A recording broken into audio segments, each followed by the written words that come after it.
Hey, how you doing? This is Dave again, and I want to talk about my book, The Prepper's Guide to Foraging. This came out several years ago. However, we updated it. It's got a second edition that's coming out in just a couple of days. This book, second edition, but it's really a whole nother book. It was going to be a Boy Scout book, but at the last second they decided they didn't want the liability of boys eating wild stuff out in the woods. So really, it's got the same title. It's got the same cover, basically. It just says second edition at the top. But it's completely revised, completely updated. We took a lot of the medicine stuff. Well, we took all the medicine stuff out. Took all the how to make wine stuff out.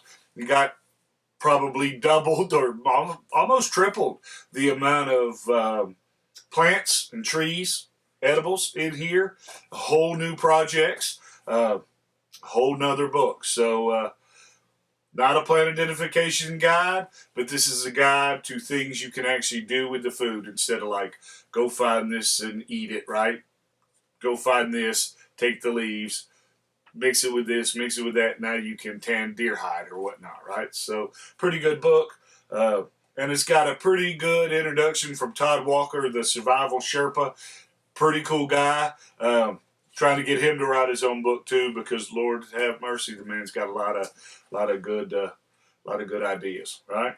And along with good drawings that's done by my cousin, who is an artist in her own right. It's also got full color plates to help you actually identify the plants within. So check it out.